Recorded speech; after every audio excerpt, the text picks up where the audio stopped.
Friends, welcome back to another vlog. ನಾನು daily vlog ಮಾಡ್ತಾ ಇದ್ದೀನಿ. ಬೆಳಗ್ಗೆನೇ ವ್ಲಾಗ್ ಸ್ಟಾರ್ಟ್ ಮಾಡಿದ್ದೀನಿ. ಪಾಪು ಸ್ಕೂಲ್ ಹತ್ರ ಹೋಗೋದಿತ್ತು, ಹಾಗಾಗಿ ಬೆಳಿಗ್ಗೆ ಬೇಗನೆ ಇದ್ದು ಎಲ್ಲ ಕೆಲಸ ಮುಗಿಸಿ ಪೂಜೆನೂ ಮಾಡಿದ್ದೀನಿ. ಪಾಪು ಬೇರೆ ಇಲ್ಲ ಅಲ್ವಾ, ಹಾಗಾಗಿ ಬೇಗ ಕೆಲಸ ಮುಗೀತು. ಹಾಗೆ ಬೇಗ ಪೂಜೆನೂ ಮಾಡಿ ಹೊರಟಿದ್ದೀವಿ. ಅವ್ರು ಕೊಟ್ಟಿದ್ದ ಟೈಮಿಂಗ್ಸ್ಗೆ ನಾವು ಸ್ಕೂಲ್ ಹತ್ರ ಹೋಗಲೇಬೇಕು, ಹಾಗಾಗಿ ರೆಡಿಯಾಗಿದ್ದೀವಿ. ಪಾಪು ಇಲ್ಲ ಅಲ್ವಾ, ಹಾಗಾಗಿ ನಾವೇ ಹೋಗಬೇಕು. ಕೇಳಿದ್ರೆ ಏನು ಹೇಳೋದು ಅಂತ ಗೊತ್ತಿಲ್ಲ. ಅವಳನ್ನ ಕರೆದ್ರೆ ನಾನಿಲ್ಲ ಅಂದ್ರೂ ಪರವಾಗಿಲ್ಲ ಹೋಗಿ ಅಮ್ಮ ಕೊಡ್ತಾರೆ ಅಂತ ಹೇಳ್ತಿದ್ದಾಳೆ. ಪ್ರೋಗ್ರೆಸ್ ಕಾರ್ಡು, ಕೆಲವೊಂದು ನೋಟ್ ಬುಕ್ಸು, ಯೂನಿಫಾರ್ಮ್ಸ್ ಎಲ್ಲ ಕೊಡ್ತಿದ್ದಾರೆ. ಮತ್ತೆ ಇವತ್ತು ಮಿಸ್ ಆದರೆ ಮತ್ತೆ ನೆಕ್ಸ್ಟು ಅವರು ಎಲ್ಲೂ ಹೋಗಿ ಕಲೆಕ್ಟ್ ಮಾಡಿ ಅಂತಾರೋ ಅಲ್ಲೇ ಹೋಗ್ಬೇಕಾಗತ್ತೆ. ಹಾಗಾಗಿ ಡಿಸ್ಟ್ರಿಬ್ಯೂಟ್ ಯಾರು ಮಾಡ್ತಾರೆ ಈ ಸ್ಕೂಲಿಗೆ ಅವ್ರ ಹತ್ರನೇ ಹೋಗ್ಬೇಕಾಗುತ್ತೆ ಡೈರೆಕ್ಟು. ಹಾಗಾಗಿ ಇವತ್ತು ಬೇಗ ಹೊರಟಿದ್ದೀವಿ. ಹಾಗೆ ನಾನು ನೈಟು ಒಂದು ಸೀರೆ ಕುಚ್ಚಿತ್ತು, ಅದನ್ನು ಕ್ಲಿಯರ್ ಮಾಡಿ ನೈಟೇನೆ, ಯಾಕೆಂದರೆ ಬೆಳಗ್ಗೆ ಸ್ಕೂಲ್ ಹತ್ರ ಹೋದರೆ ಮತ್ತೆ ಬಂದು ನನಗೆ ಬೇರೆ ಬೇರೆ ಕೆಲಸ ಇತ್ತು. ಹಾಗಾಗಿ ನೈಟೇ ಮುಗಿಸ್ಕೊಂಡಿದ್ದೆ. ಅದನ್ನು ಕೊಟ್ಟು ಅಂಗಡಿ ಹತ್ರ ನಾವು ಹಾಗೆ ಸ್ಕೂಲ್ ಹತ್ರ ಹೋಗೋಣ ಅಂತ ತೊಗೊಂಡು ಹೊರಟಿದ್ದೀನಿ. ಪಾಪು ಫುಲ್ಲು ಫೋನ್ ಮಾಡಿದ್ರು ಬರ್ತಾ ಇಲ್ಲ. ಮತ್ತು ನಾನು ಹಿಂಗೆ ಸ್ಕೂಲ್ ಹತ್ರ ಹೋಗ್ಬೇಕಮ್ಮ ಬಾ ಅಂತ ಹೇಳಿದೆ, ಕರೆದ್ರೂ ಬರ್ತಾ ಇಲ್ಲ. ಊರಿಂದ ನಾನು ಒಬ್ಬಳೇ ಬಂದಿದ್ದೀನಿ. ನಾನು ಬರಲ್ಲ ಹೋಗಿ ಮಮ್ಮಿ, ಬೇಜಾರಾಗುತ್ತಲ್ಲಿ ಯಾರೂ ಇಲ್ಲ ಅಂದರೆ. ಅವಳಿಗೆ ಮಕ್ಳ ಹತ್ರ ಫುಲ್ಲು ಮಕ್ಳ ಜೊತೆ ಆಟ ಆಡಿ ಆಡಿ ಅಭ್ಯಾಸ ಆಗಿದೆ. ಹಾಗಾಗಿ ಒಬ್ಬಳೇ ಇರೋಕ್ಕೆ ಹಿಂಸೆ ಆಗೋಗಿತ್ತು ಪಾಪ. ಅಷ್ಟು ದಿವಸ ಇಟ್ಕೊಂಡು ಅವಳು ಕೇಳೋಳು ಪಾಪ ಊರಿಗೆ ಹೋಗ್ಬೇಕು ಅಂತ. ಅವಳು ಎಷ್ಟು ಸತಿ ಕೇಳಿದ್ರು ನಾನು ಸ್ಕೂಲ್ ಹತ್ರ ಇದನ್ನು ಮುಗಿಸ್ಕೊಂಡು ಹೋಗೋಣ ರಿಸಲ್ಟೇ ಅಂದರೆ, ಇಲ್ಲ ನಾನು ಹೋಗಲೇಬೇಕು ಅಂತ ಹಠ ಮಾಡಿದ್ಲು ಪಾಪ. ಅದಕ್ಕೆ ಕರ್ಕೊಂಡೋಗಿ ಬಿಟ್ಟು ನಾನು ಸ್ಕೂಲ್ ಹತ್ರ ಒಬ್ಬಳೇ ಹೋಗೋಣ ಪರವಾಗಿಲ್ಲ ಅಂತ ಬಂದೆ. ಅವಳಿಗೆ ಸ್ಕೂಲಲ್ಲಿ ಹೇಳಿದಾರಂತೆ, ನೀನು ಮಕ್ಕಳು ಬಂದಿಲ್ಲ ಅಂದರೂ ಪೇರೆಂಟ್ಸ್ ಬರ್ಬೋದು ಅಂತ. ಅವಳು ಅದನ್ನೇ ಹೇಳ್ತಾ ಇದ್ಲು. ಹಾಗಾಗಿ ನಾವೇ ಹೋಗಿ ಬರೋಣ ಅಂತ ಹೊರಟ್ವಿ. ನೋಡಿ, ಫೈನಲಿ ಸ್ಕೂಲ್ ಹತ್ರ ಬಂದ್ವಿ. ಆ್ಯಕ್ಚುಲಿ ಈ ಸ್ಕೂಲಲ್ಲಿ ಅಂದರೆ ಪಾಪು ಸ್ಕೂಲಲ್ಲಿ ಸಮ್ಮರ್ ಕ್ಯಾಂಪ್ ನಡೀತಿದೆ. ಬಟ್ ಈ ಬಿಸಿಲಲ್ಲಿ ಸಮ್ಮರ್ ಕ್ಯಾಂಪು ಪಾಪ ಅವ್ರಿಗೂ ಹಿಂಸೆ ಆಗುತ್ತೆ ಅಂತ ನಾವೇನು ಹಾಕಲಿಲ್ಲ. ಅದು ಬೇರೆ, ನಾವು ಅಪ್ ಆ್ಯಂಡ್ ಡೌನ್ ಅಂದರೆ ಕರ್ಕೊಂಡೋಗಿ ಕರ್ಕೊಂಬರೋಕ್ಕೆ ಈ ಬಿಸಿಲಲ್ಲಿ ಪಾಪ ಅವಳಿಗೂ ಸುಸ್ತಾಗ್ಬಿಡುತ್ತೆ. ಪರವಾಗಿಲ್ಲ, ಸ್ವಲ್ಪ ದೊಡ್ಡೋಳಾದಮೇಲೆ ಈ ಥರ ಎಲ್ಲ ಹಾಕೋಣ ಅಂತ ನಾವು ಇವಾಗ ಬೇಡ ಚಿಕ್ಕೋಳು ಅಂತ ಅಡ್ಜಸ್ಟ್ ಮಾಡ್ಕೊಂಡು, ಊರಲ್ಲೆಲ್ಲ ಫುಲ್ಲು ಅವಳು ಊರ ಕಡೆ ಎಂಜಾಯ್ ಮಾಡಲಿ, ಊರ ಸೈಡು ಅವಳಿಗೂ ಅಭ್ಯಾಸ ಆಗಲಿ ಅಂತ. ಮತ್ತು ಇಲ್ಲೇ ಇಟ್ಕೊಂಡು ಇಲ್ಲೇ ಅಭ್ಯಾಸ ಮಾಡಿಕೊಂಡ್ರೆ ತುಂಬ ಕಷ್ಟ ಆಗುತ್ತೆ ಅಂತ ನಾವು ಊರ ಕಡೆ ಸ್ವಲ್ಪ ರೂಢಿ ಮಾಡ್ತಾಯಿದ್ದೀವಿ. ಫೈನಲ್ ಆಗಿ ನಾನು ಪ್ರೋಗ್ರೆಸ್ ಕಾರ್ಡ್ ಜೊತೆ ಸಾಕ್ಸ್ ಮಾತ್ರ ಕೊಟ್ಟರು. ಮತ್ತು ಒಂದೊಂದು ಕಡೆ ಒಂದೊಂದು ರೂಮಲ್ಲಿ ಡಿಸ್ಟ್ರಿಬ್ಯೂಟ್ ಮಾಡ್ತಿದ್ರು. ಹಾಗಾಗಿ ನೋಡಿ, ಬುಕ್ಸಿಗೆ ಫುಲ್ಲು, ಯೂನಿಫಾರ್ಮ್ಗೆ ಬುಕ್ಸ್ಗೆ ಫುಲ್ಲು ಕ್ಯೂ ಇದೆ.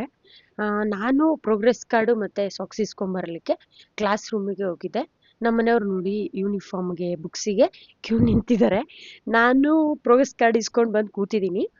ಬೇಗ ಯೂನಿಫಾರ್ಮು ಮತ್ತು ನೋಟ್ ಬುಕ್ಸು ಕಲೆಕ್ಟ್ ಮಾಡ್ಕೊಂಡು ಹೊರಡೋದೆ. ನೋಡಿ, ಫೈನಲಿ ಎರಡನ್ನೂ ಕಲೆಕ್ಟ್ ಮಾಡಿಕೊಂಡು ತೊಗೊಂಡು ಹೊರಟ್ವಿ. ಇನ್ನು ಮಿಕ್ಕಿದ್ದು ಕೆಲವೊಂದು ಸ್ಕೂಲ್ ಸ್ಟಾರ್ಟ್ ಆದಮೇಲೆ ಕೊಡ್ತಾರೆ. ಕೆಲವೊಂದು ಅಂದರೆ ಮಕ್ಕಳಿಗೆ ಪ್ರೆಸೆಂಟ್ ಅಂದರೆ ಆಗ ಸ್ಕೂಲ್ ಓಪನ್ ಆದಮೇಲೆ ಯೂಸ್ ಆಗುತ್ತಲ್ಲ ಆ ಥರದ್ದು. ನಮಗೆ ಇದು ಫುಲ್ಲು ಬೈಂಡಿಂಗ್ ಎಲ್ಲ ಹಾಕಬೇಕು, ಯೂನಿಫಾರ್ಮ್ಸ್ ಎಲ್ಲ ಸೈಜಸ್ ನೋಡಿಕೊಂಡು. ಮತ್ತು ಅದು ಆಗಿಲ್ಲ ಅಂದರೆ ಡೈರೆಕ್ಟು ಅವರು ಡಿಸ್ಟ್ರಿಬ್ಯೂಟರ್ಸ್ ಹತ್ರ ಡೈರೆಕ್ಟ್ ಅಲ್ಲೇ ಹೋಗಿ ಕಲೆಕ್ಟ್ ಮಾಡ್ಬೋದು. ಹಾಗಾಗಿ ಅವರು ಮುಂಚೆನೇ ಕೊಟ್ಟಿದ್ದಾರೆ ನಮಗೆ. ಇದನ್ನೆಲ್ಲ ನಾನು ಅಲ್ಲೇ ನೋಡಿಕೊಂಡು ಸೈಜಸ್ ಎಲ್ಲ ಮತ್ತು ಸೈಜಸ್ನೆಲ್ಲ ಅಡ್ಜಸ್ಟ್ ಮಾಡಿಕೊಂಡು ಅಲ್ಲೇ ತೊಗೊಂಬಂದ್ಬಿಟ್ಟೆ. ಯಾಕಂದರೆ ಮತ್ತೆ ನಾವು ಅವ್ರ ಹತ್ರ ಹೋಗಿ ಅಲ್ಲೆಲ್ಲ ಕಲೆಕ್ಟ್ ಮಾಡೋಕ್ಕೆ ತುಂಬ ಕಷ್ಟ. ಹಾಗಾಗಿ ಪಾಪುಗೆ ಫೋನ್ ಮಾಡಿ ಹೇಳಿದ್ರೆ ಅವಳು ಫುಲ್ಲು ಖುಷಿ.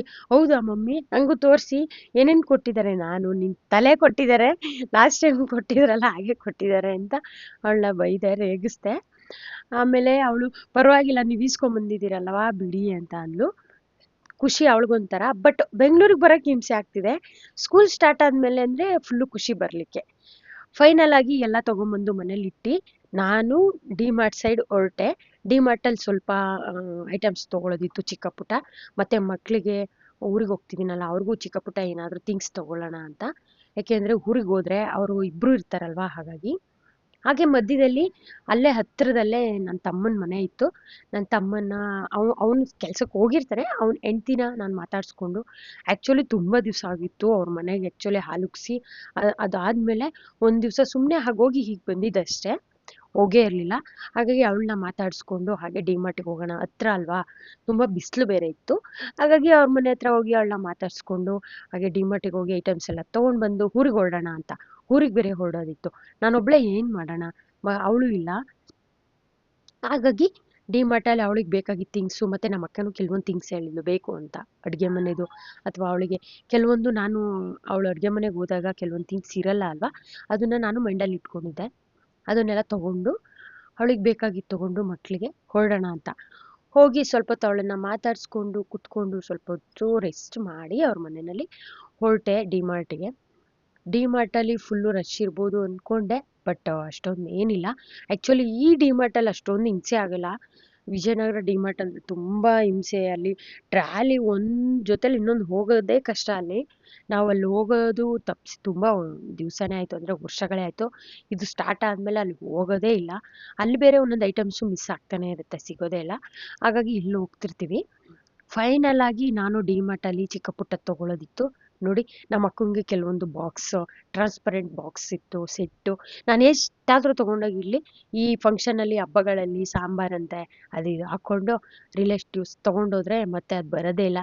ಹಾಗಾಗಿ ಯಾವ್ದ್ಯಾವ್ದು ಸಿಕ್ಕಿದ್ರೆ ಅದೇ ಡಬ್ಬಕ್ಕೆ ಹಾಕಿಟ್ಕೊಂಡಿರ್ತಾಳೆ.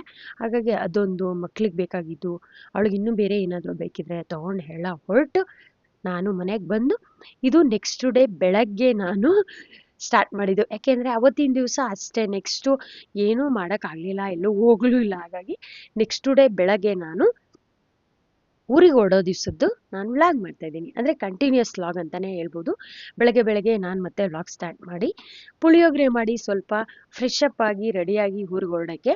ನಾನು ಅವತ್ತು ಊರಿಗೆ ಹೋಗೋಕ್ಕಾಗಲಿಲ್ಲ, ಸಂಜೆ ಆಗೋಯ್ತಲ್ವಾ.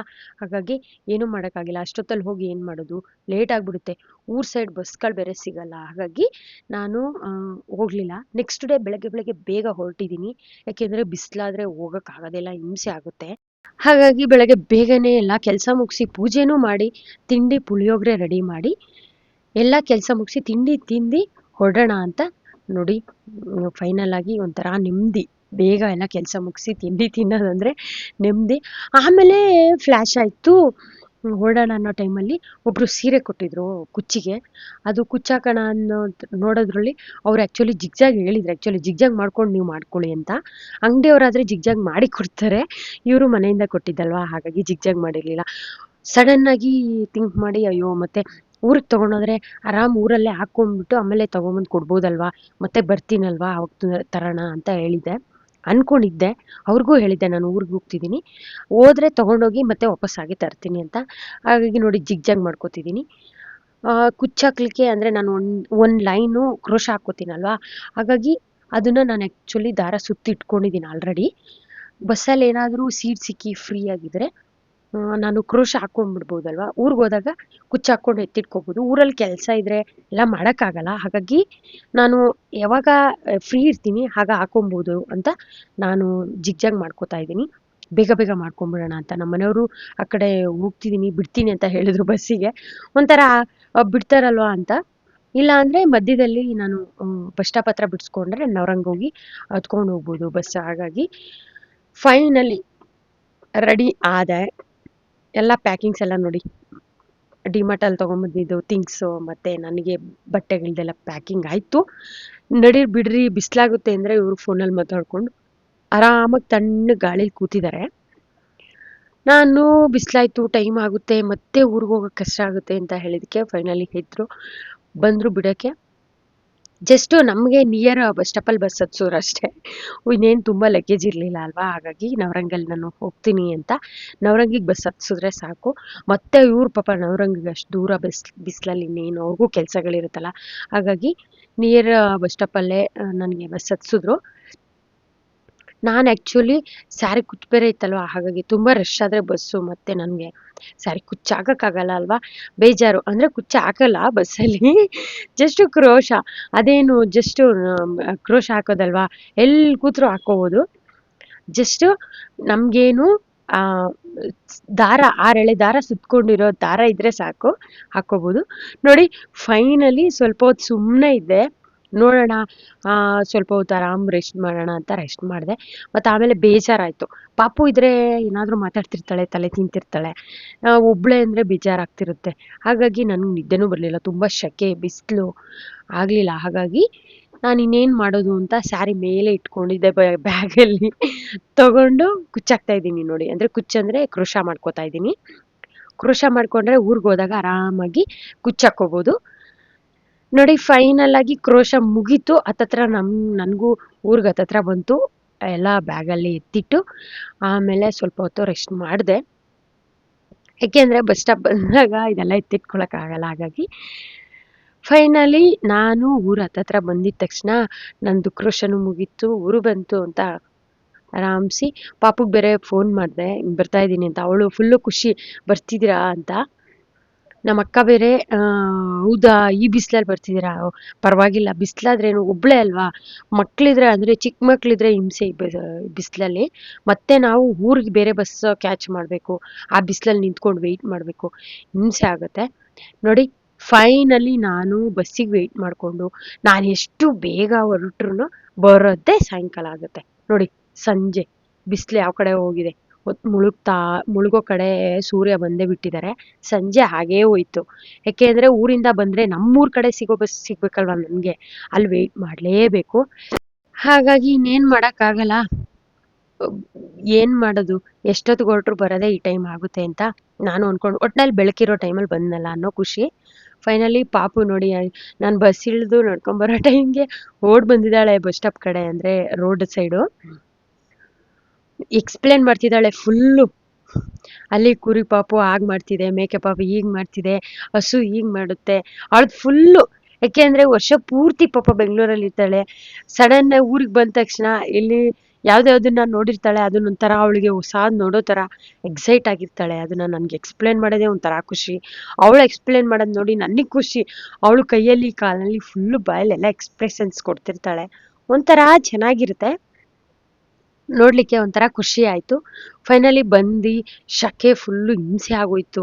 ಅಂದರೆ ಅಷ್ಟು ಉಸಿರೇ ಆಡೋಕ್ಕಾಗಲ್ಲ ಆ ಥರ ಶಕೆ ಆಗೋಯ್ತು ಬಸ್ಸಲ್ಲಿ ಫುಲ್ಲು. ಹೊರಗಡೆ ಫುಲ್ಲು ಕತ್ಲೆ ಆಗೋಯ್ತು. ನಾನು ಸ್ವಲ್ಪ ಫ್ರೆಶ್ ಅಪ್ ಆಗಿ, ಮಕ್ಕಳು ನೋಡಿ ಫುಲ್ಲು ಆಟ ಆಡ್ತಿದ್ದಾರೆ ಹೊರಗಡೆ ಕುತ್ಕೊಂಡು. ಒಳಗಡೆ ಯಾರಿಗೂ ಇರೋಕ್ಕಾಗಲ್ಲ, ಮಕ್ಕಳಿಗೆಲ್ಲ ನಮಗೂ ಇರೋಕ್ಕಾಗಲ್ಲ ಒಳಗಡೆ. ಹಾಗಾಗಿ ಇಬ್ಬರು ಹೊರಗಡೆ ಕುತ್ಕೊಂಡು ಆಟ ಆಡ್ತಿರ್ತಾರೆ. ನಾನು ಇವ್ರನ್ನ ಕ್ಯಾಪ್ಚರ್ ಮಾಡೋದೇ ಖುಷಿ. ಅವಳದು ಹಳೇ ವೀಡಿಯೋಸ್ ಎಲ್ಲ ನೋಡ್ತಾ ಇರ್ತೀನಿ ನಾನು, ಅಂದರೆ ನನ್ನ ಹಳೇ ವ್ಲಾಗ್ಸ್ ಎಲ್ಲ. ಎಷ್ಟು ಚೆಂದ ಪುಟ್ ಪುಟ್ಟ ಆಣಿಯಾಗಿದ್ದಾಗೆಲ್ಲ ಅವಳು ಎಷ್ಟು ಚೆನ್ನಾಗಿ ನಡೆಯೋದು, ಅವಳು ಮಾತಾಡೋದು, ನನಗೊಂಥರ ಖುಷಿ. ಇವಾಗ ನೋಡಿ ನೈಟು ನಮ್ಮ ಅಕ್ಕ ನಾನು ಬಂದಿದ್ದು ಬೇರೆ ಸ್ವಲ್ಪ ಬೇಗನೆ ಬಂದೆ. ಆದರೆ ಮಧ್ಯಾಹ್ನ ಊಟ ಇರಲ್ಲ ಏನಿಲ್ಲ, ಬೆಳಗ್ಗೆ ತಿಂಡಿ ತಿಂದು ಬಂದಿದ್ದಲ್ವ ಪುಳಿಯೋಗರೆ. ಹಾಗಾಗಿ ಬೇಗ ಅಡುಗೆ ಮಾಡಿದ್ರು. ಹೊರಗಡೆ ಕುತ್ಕೊಂಡು ಎಲ್ಲರೂ ಊಟ ಮಾಡ್ಕೊಂಡು ಈ ರೀತಿ ಚೆನ್ನಾಗಿರುತ್ತೆ. ಹೊರಗಡೆ ತಣ್ಣಗಿರುತ್ತೆ, ಮತ್ತು ಹೊರಗಡೆ ಗಾಳಿ ವಾತಾವರಣ. ಹೊರಗಡೆ ತಿನ್ನೋ ಟೈಮಲ್ಲಿ ಶೆಕೆ ಆಗಲ್ಲ, ಚೆನ್ನಾಗಿರುತ್ತೆ. ಪಾಪು ಫುಲ್ ಅವ್ರ ದೊಡ್ಡಮ್ಮನ ಹತ್ರ ಮುದ್ದೆ ಚಿಕ್ಕ ಚಿಕ್ಕ ಉಂಡೆ ಮಾಡಿಸ್ಕೊಂಡು ತಿಂತಿದ್ದಾಳೆ. ನಾನು ಫುಲ್ಲು ಬೇಗ ಸ್ವಲ್ಪ ತಿನ್ಕೊಂಡು ಲಹರಿ ಒಂದು ಕಡೆ ನನ್ನ ಭಯಕ್ಕೆ ತಿಂತಿದ್ದಾಳೆ. ನಾನಿದ್ರೆ ಸ್ವಲ್ಪ ಭಯ ತಿನ್ನೋದು, ಇಲ್ಲಾಂದರೆ ಪಾಪು ಇದ್ದರೆ ಚಿದು ಇದ್ದರೆ ಚಿದು ಜೊತೆ ತಿಂತಾಳೆ. ಫ್ರೆಂಡ್ಸ್ ನೋಡಿ ಇವತ್ತಿನ ವ್ಲಾಗ್ ಇಷ್ಟೇ. ನಮ್ಮ ಅಕ್ಕ ಹುಣ್ಸೆಹಣ್ಣು ಕುಟ್ತಿದ್ದಾಳೆ, ನಾನೊಂದು ಕಡೆ ಕುಚ್ಚಾಕೋತಾ ಇದ್ದೀನಿ. ನಮ್ಮ ಅಕ್ಕನ ಜೊತೆ ನಾನು, ಅವಳು ಕುಚ್ಚಾಕೋ ಪರವಾಗಿಲ್ಲ ಅಂದ್ಲು, ಹಾಗಾಗಿ ಕುಚ್ಚಾಕೋತಾ ಇದ್ದೀನಿ, ಅವಳು ಹುಣ್ಸೆಹಣ್ಣು ಕುಟ್ತಿದ್ದಾಳೆ. ಇಬ್ಬರು ಟೈಮ್ ಪಾಸ್ ಮಾಡ್ಕೊಂಡು ನೈಟ್ 12-1 ಗಂಟೆ ಗಂಟ ನಾವು ಈ ರೀತಿ ಕೆಲಸಗಳು ಮಾಡ್ಕೋತಾ ಇರ್ತೀವಿ. ನನಗೇನು ಮಾಡೋ ಕೆಲಸ ಬೇಗ ಮುಗಿಬೇಕಷ್ಟೇ. ನನಗೆ ಬೇಗ ಮುಗಿಬೇಕು, ಬೇಗ ಎತ್ತಿಡಬೇಕು. ನನಗೆ ಟೆನ್ಷನ್ ಇರಬಾರ್ದು. ಮತ್ತು ಅಯ್ಯೋ ಇದೆಯಲ್ಲ ಅದನ್ನು ಬಾಕಿ ಇದೆಯಲ್ಲ, ಮತ್ತು ಮರೆತರೆ ಲಾಸ್ಟ್ ಮೂಮೆಂಟಲ್ಲಿ ನನಗೆ ಹಾಕೋಕ್ಕಾಗಲ್ಲ, ಒದ್ದಾಡಬೇಕಾಗತ್ತೆ. ಹಾಗಾಗಿ ಇವತ್ತಿನ ವ್ಲಾಗ್ ಇಷ್ಟೇ. ನೆಕ್ಸ್ಟ್ ವ್ಲಾಗಲ್ಲಿ ಮತ್ತೆ ಸಿಗ್ತೀನಿ. ಅಲ್ಲಿ ತನಕ ಟೇಕ್ ಕೇರ್, ಬಾಯ್.